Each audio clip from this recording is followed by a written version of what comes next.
Willkommen in der Bastelgarage und zwar zu einer besonderen Feierlichkeit. Und zwar hat der Kanal Bastelgarage 15.000 Abonnenten. Und das, denke ich, ist doch ein Grund für zu feiern. Ich habe mir gedacht, ich will euch heute mal hier diesen dicken Hobel von Fevor vorstellen. Und das Besondere ist jetzt eigentlich, diesen Hobel inklusive Ersatzmesser, das möchte ich gerne unter allen Kommentarschreibern verlosen. Und zwar hat dieses ganze Teil einen Wert von über 430 €. Näheres dazu, wie das Ganze funktioniert, im Video.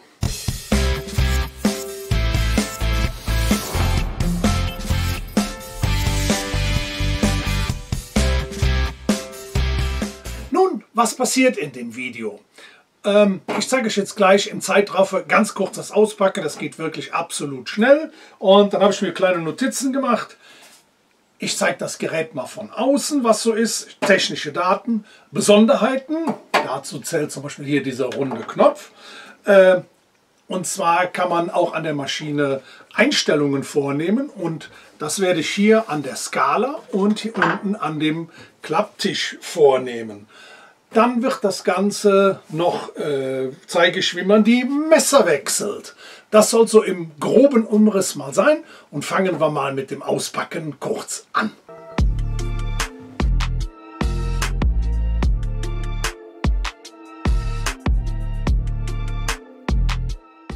Sehen wir uns das Gerät einfach mal von vorne an. Also es handelt sich hier, ich muss mal gerade selber nachlesen, um das Fevor Modell M1B LS3305 von Fevor. Von außen gesehen ist hier der An-Aus-Schalter, ein Überlastschalter und dann haben wir hier noch einen Vorschubschalter. Dazu erkläre ich dann gleich mehr. Hier an der Seite ist eine Skala und hier oben drauf, das finde ich eigentlich auch ganz interessant, wenn man jetzt, muss ich mal zeigen, wenn man jetzt das Brett hier durchgeschoben hat und auf der anderen Seite rausholt, legt man das hier drauf und kann es hier rüberlegen. So, dann geht man um die Maschine rum, zieht es wieder und kann es wieder durchschieben. Ist eigentlich ganz praktisch. Das Einzige, was man eigentlich noch machen muss, das ist hier ist ein Zubehörbeutel. Und zwar ist da eine Kurbel drin, die kommt hier oben drauf. Das machen wir gleich, um halt den Hobel einzustellen. Des Weiteren befindet sich hier eine Einstellhilfe für die Messer einzustellen. Und ich hole das mal gerade raus. Imbus, Schraubenschlüssel und für die unten drunter für die Füße, Gummifüße, die unten drunter dann kommen. Die Kurbel werden wir als erstes mal direkt drauf machen.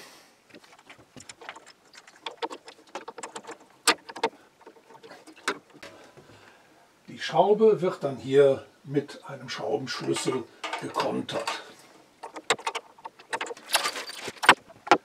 So, dann fahren wir das Ganze mal ein bisschen hoch, damit wir hier diese beiden Styroporblöcke entfernen können. Hier innen drin ist noch eine Folie, die lasse ich jetzt drin. Ich hoffe, dass da nicht allzu viel von kaputt geht, aber vielleicht muss ich sie später rausmachen. Aber wie gesagt, derjenige, der von euch das gewinnt, der soll ja auch seinen Spaß daran haben. Hier vorne ist der Ein-Aus-Schalter, das heißt hochziehen ist an und dann wie beim Sicherheitsschalter runterschlagen ist aus. Ist wirklich toll gemacht, aber das, was ich für wichtig halte, ist eigentlich ein sogenannter Wiederanlaufschutz. Das bedeutet, wenn ihr die Maschine anhabt, der Strom fällt aus, durch was auch immer, und sag mal, die Sicherung springt raus, ihr haut die Sicherung wieder rein, dass die Maschine nicht von selbst wieder anläuft. Das wollen wir jetzt mal testen, ob die das macht. Also es wird ein bisschen laut, die Maschine hat, ich glaube, irgendwas bis um die 90 Dezibel. Also es ist nicht ganz leise, man sollte sie eigentlich nur mit Kopfhörerschutz benutzen. Werden wir jetzt auch mal tun. Anmachen, dann ziehe ich den Stecker raus und stecke ihn wieder rein.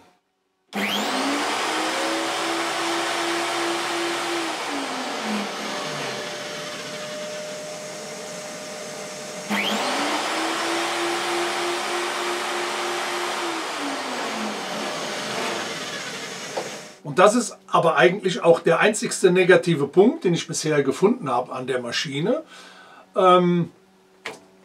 Das ist ein Ding, da denke ich, könnte man etwas nachbessern. Und damit kommen wir ganz kurz zu den technischen Daten. Wer mehr darüber wissen will, unten drunter in der Beschreibung verlinke ich wie immer alle Maschinen und Geräte und auch dieses Teil, auch die Seite der Firma Fevor. Wer gerne mehr über die einzelnen technischen Daten wissen möchte, kann sich da gerne umschauen. Ich habe mir das hier mal kurz notiert. Also die Maschine hat 2000 Watt Leistungsaufnahme, gibt es in 3 Versionen. Die sind mehr oder weniger eigentlich alle gleich. Es gibt diese hier mit 330 mm Hobelbreite, 319 mm und 305 mm. Das sind 13, 12,5 und 12 Zoll, wer immer das auch wissen möchte. Dann gibt es noch eine Version, die hat nur 1800 Watt statt 2000 und die ist ohne Vorschubregulierung. Erkläre ich aber gleich, was das ist und wofür das ist. Das Ganze hat ein Gewicht von 31 Kilo, ist 57,4 cm lang, 50,5 cm hoch und 37,1 cm tief. Das Material ist Kohlenstoffstahl. Die Messergeschwindigkeit der 3 Hobelmesser beträgt 8000 Umdrehungen pro Minute und damit kann man zwischen 0 und 3 mm je nach Holzbreite abhobeln. Hier oben drauf klebt übrigens ein Hinweisschild. Da wird genau erklärt, bei welcher Holzbreite, wir können ja schließlich hier Bretter bis zu 33 cm Holzbreite hobeln. Und hier oben steht zum Beispiel drauf, dass ich bei einem Brett, was 210 bis 333 mm, da habe ich nur 1 mm. Von 0 bis 100 mm Breite zum Beispiel 3 mm abhobeln. Sollte man sich vielleicht einfach mal ein bisschen dran halten.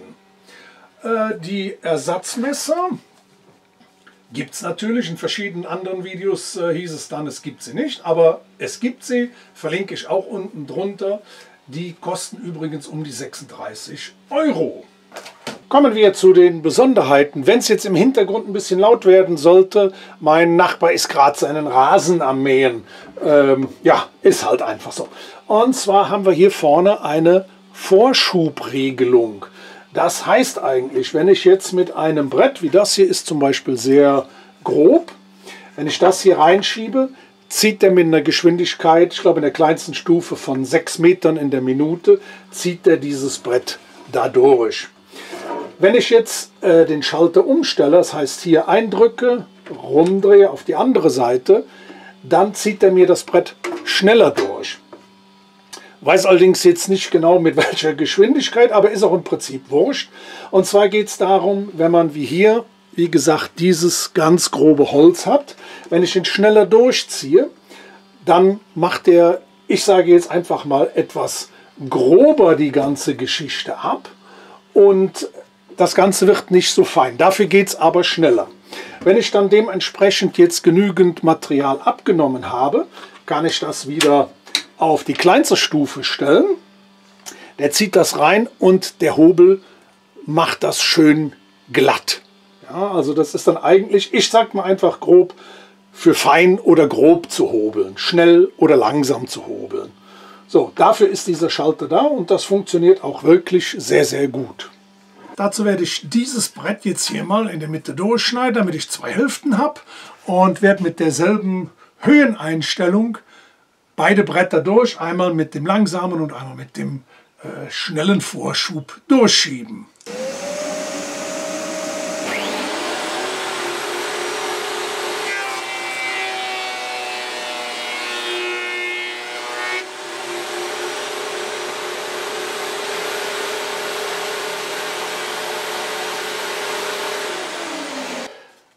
So, also auf den ersten Blick ist eigentlich kein großer Unterschied feststellbar. Allerdings hier bei dem schnellen Durchlauf, da sind leichte, wie soll man sagen, Ausrisse. Also ich sage mal, das ist etwas grober als das mit dem langsamen Einzug. Aber genau das soll es ja auch eigentlich sein. Ich hoffe, man kann sehen, dass es eigentlich, ich habe das Gefühl, kein großer Geschwindigkeitsunterschied ist. Aber ist eine tolle Sache, habe ich noch bei keinem anderen Hobel so gesehen. Ist eine tolle Sache. Insgesamt kann man Bretter von 6 mm Dicke, das ist das geringste, was man machen kann, bis zu 15 cm durchhobeln. Ich habe jetzt einfach mal das nur als Anschauung hier hingestellt. Das ist natürlich kein Holz, um das hier durch zu hobeln. Ja, dazu ist die Form einfach verkehrt. Aber das sind 15 cm, damit man mal eine Vorstellung hat, was da so durchpasst. Gehen wir doch mal auf die Rückseite und schauen uns mal die Absaugung an. Hier befindet sich die Absaugung, und zwar ist dieses Rohr, ich messe das mal gerade, das hat laut meinem Messschieber so 50 mm, 51 mm Außendurchmesser und einen Innendurchmesser, halt, da stimmt was nicht. Na, auf 0 stellen, geh mal schön, so, von 42,25 mm Durchmesser, zeigt es mir zumindest an. So, und darauf passt eigentlich ganz toll ein normaler 50er Anschluss HT-Rohr, das passt da drauf. So, und damit ist der Anschluss eigentlich auch schon erledigt. Hinter diesem Deckel dieser Absaugung befinden sich die Messer, da kommen wir aber später zu. Kommen wir zu den Einstellungen. Ja, einstellen. Was kann man an dem Gerät oder sollte man einstellen? Das zeige ich euch jetzt hier, und zwar hier an diesen Verlängerungstischen fangen wir einmal an. Die Verlängerung wird ja einfach hier heruntergeklappt, und hier ist auch schön ein Pfeil drauf, in welche Richtung man das Holz hineinschieben muss, von welcher Seite. Wie gesagt, hier sind Rollen, damit das Ganze auch schon leichtgängig geht. Und da sind wir jetzt schon bei dem ersten Teil. Wenn ich das hier drüber schiebe, das Holz, schlägt das hier ganz leicht an. Das heißt, wir müssen den Tisch hier etwas höher machen. Ich versuche das mal hier ein bisschen zu zeigen. Ich lege da immer gerne Wasserwaage drauf. Und dann sollte man da sehen können, wie hier ein Unterschied, ein Höhenunterschied ist. Den müssen wir natürlich erst angleichen, sonst gibt es später Hobelschlag und Sonstiges. Aber zunächst einmal stellen wir diesen Tisch als solches, also hier vorne die Rollen und hier drinnen diese Auflage. Das kann man hier unten drunter, da sind 2 Schrauben. Wenn man die jetzt höher dreht, kann man, glaube ich, hier sehen, Mann, ich gehe mal gerade mit der Hand weg, dann kann man diesen Tisch hier hinten hoch und runter machen. Also wichtig ist, dass der hier und hier gerade aufliegt.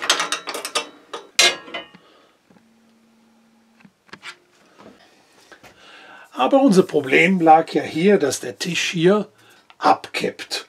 Und das stellen wir folgendermaßen ein. Und zwar, ich klappe das mal hoch.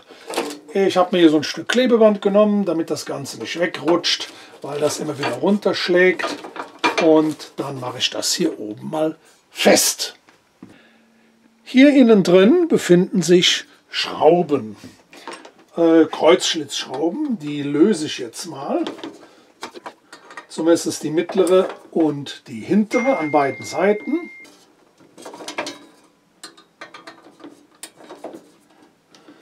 So, klappe das Ganze wieder runter. Und hiermit kann ich jetzt den Tisch schön anheben, also diese Verlängerung, dieses Blech hier drin anheben und einstellen und wieder festdrehen.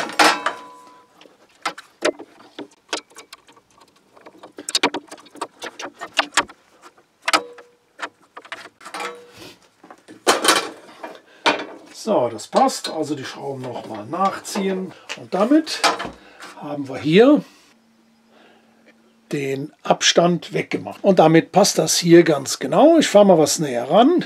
Und zwar ist ja das Wichtige, hier befindet sich eine Erhöhung. Diese Erhöhung muss natürlich gleich sein mit dem Tisch. Und das ist es. Genau hier und hier vorne liegt das beides auf. Hier vorne befindet sich eine Skala.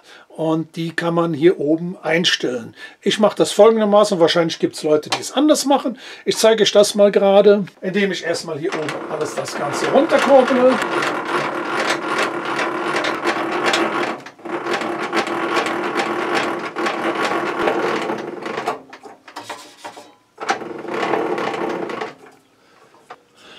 Das Kurbeln geht übrigens relativ leichtgängig, war ich eigentlich erstaunt.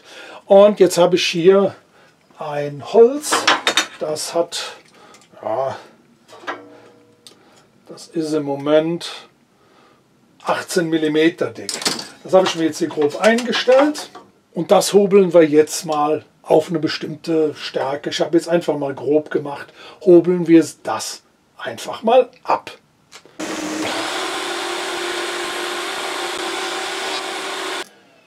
So, das habe ich mir jetzt hier runtergehobelt auf, springt ein bisschen näher, das sind eigentlich 14 mm. Na, nicht ganz, also eben als 14 mm angezeigt. Und das kann ich jetzt ganz toll hier. Normalerweise durch Lösen dieser beiden Schrauben kann ich dann diese Anzeige verschieben. Aber der steht genau auf 14 mm, also das ist richtig eingestellt. Falls ihr, wie gesagt, das mal einstellen müsst, hobeln, hier die beiden Schrauben lösen, das Ganze ein bisschen rauf oder runter und ihr könnt das exakt einstellen, dann habt ihr schon mal einen guten Anhalt. Kommen wir mal zu einem kleinen Hobeltest. Also das hier ist Weichholz, das ist so Palettenrestholz. Hier ist eine ganz schöne Ecke drin, also da darf man sich jetzt nicht dran stören. Die Seite ist einigermaßen glatt, aber das ist doch sehr, sehr rau. Dann habe ich hier dieses, ich glaube, das ist sogar Bankirei oder sowas in der Richtung. Also auf jeden Fall ein Hartholz. Und das wollen wir mal testen. Also ich habe vorher gemessen, das ist 20,7 mm. Ich habe das auf 20, irgendwas eingestellt. Und dann hobeln wir die ganze Geschichte mal durch.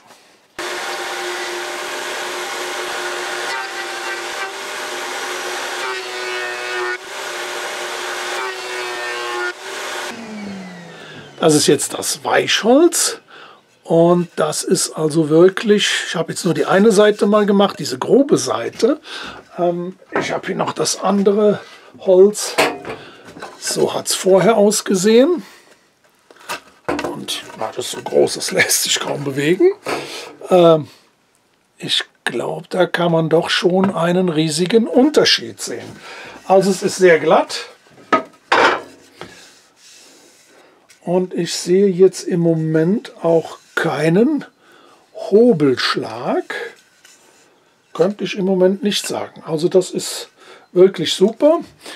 Und ich habe es ja vorher gemessen, war 20,7. Jetzt ist es 16,4 mm. Und das habe ich ja jetzt in, ich glaube, 4 oder 5 Durchgängen hat er das wirklich super durchgezogen. Also ich bin begeistert. Top! So, das hat jetzt 47 mm und das ziehen wir auch mal hier durch.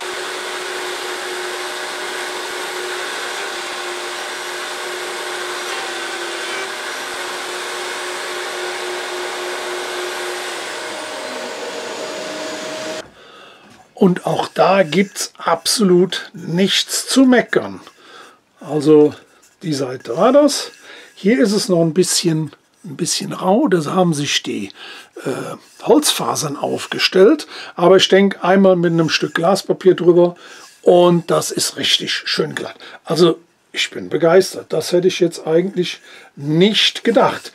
Vielleicht sollte ich den Hobel doch behalten. Und bei behalten fällt mir natürlich ein, selbstverständlich wird dieser Fevor dicken Hobel verlost. Schreibt einfach unten in die Kommentare Hashtag Fevor. Ich schreibe es hier nochmal hin. Schreibt das einfach in eure Kommentare, wenn möglich vorne direkt am Anfang.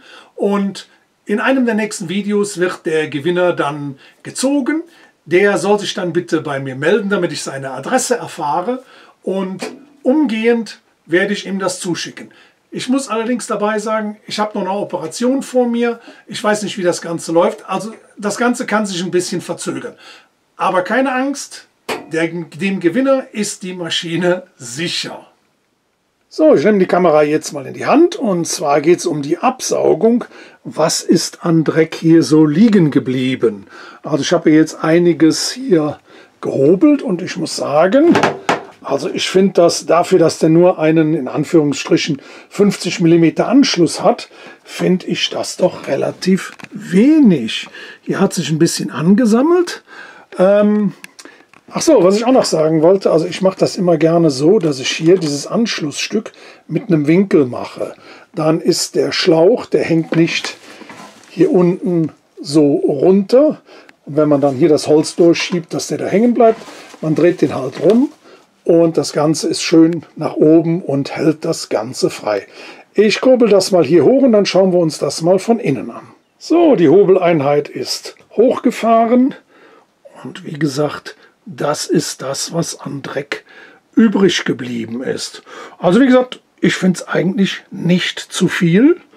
Und ich würde sagen, lasst uns mal weitergehen mit dem Messerwechsel. So, Messerwechsel. Das hier sind ja die Ersatzmesser. Wie gesagt, die baue ich auch jetzt nicht ein. Ich werde nur ein Messer lösen. Also hier sind 3 Stück drin. Die sind schön brav verpackt. Die kommen auch wieder original, so wie sie sind, hier rein. Und gehören mit zum Lieferumfang. Normalerweise muss man die extra kaufen. Hier bei mir gehört es mit dazu. Wichtigste überhaupt, Stecker ziehen. Wem seine Finger lieb sind, der zieht den Stecker vorher und sieht zu, dass das Gerät stromlos ist, egal wie. So, hier befinden sich 4 Imbusschrauben. Die kann man natürlich schön von Hand los machen. Ich habe mir die leichtere Variante genommen und habe hier so ein Winkelgetriebe mit einer Verlängerung von einem Imbus.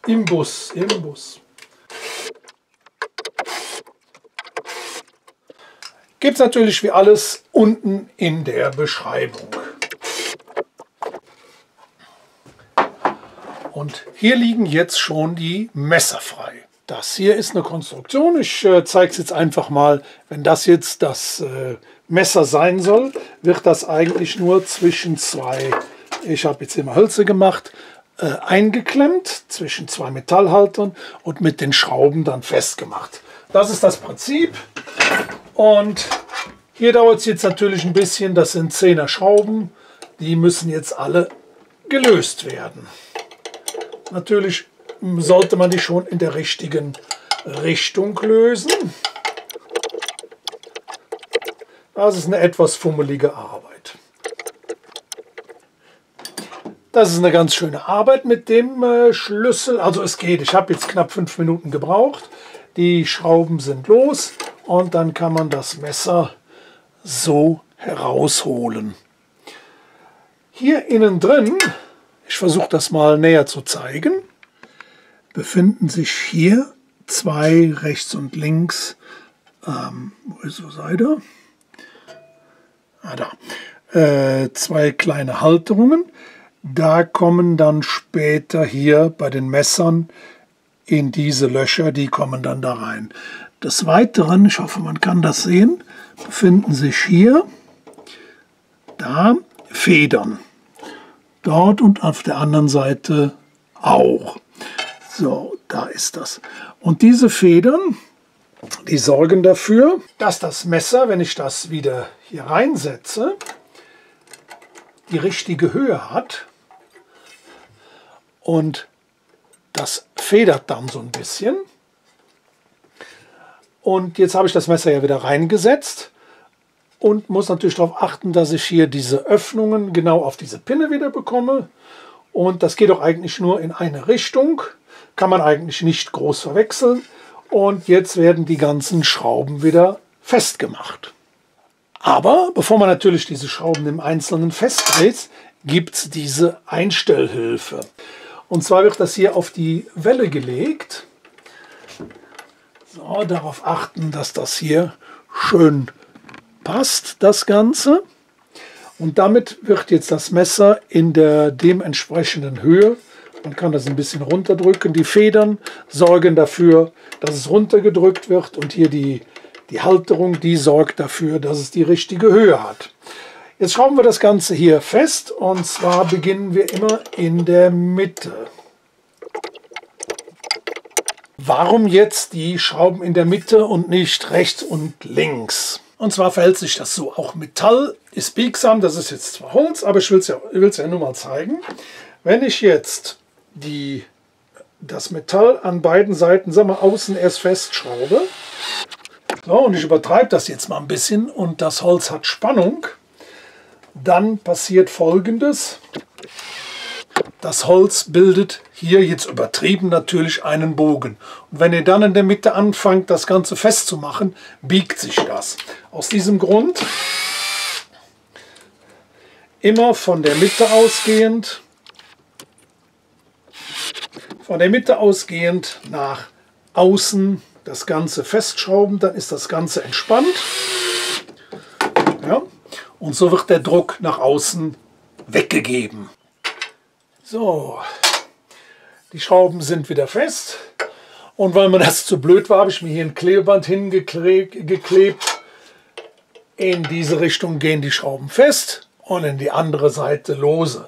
Das nervt einfach, weil die Schrauben nicht rein, sondern rausgedreht werden müssen, um das festzumachen. Aber das war jetzt eine Geschichte von, ich denke mal 10 Minuten hat es doch schon gedauert. Und jetzt bauen wir das Ganze mal zusammen und dann sehen wir weiter.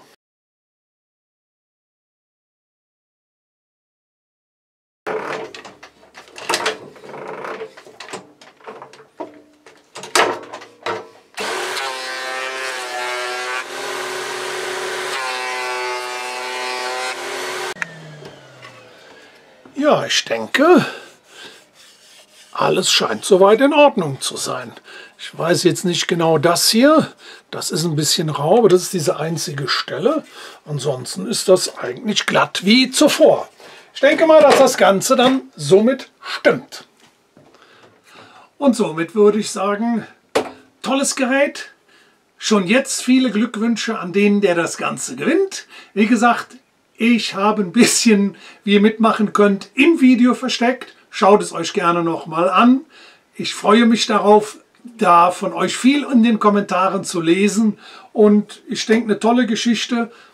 Also ich bin immer noch am Überlegen, ich hätte den eigentlich ganz gerne behalten. Also das ist wirklich ein tolles, super Teil.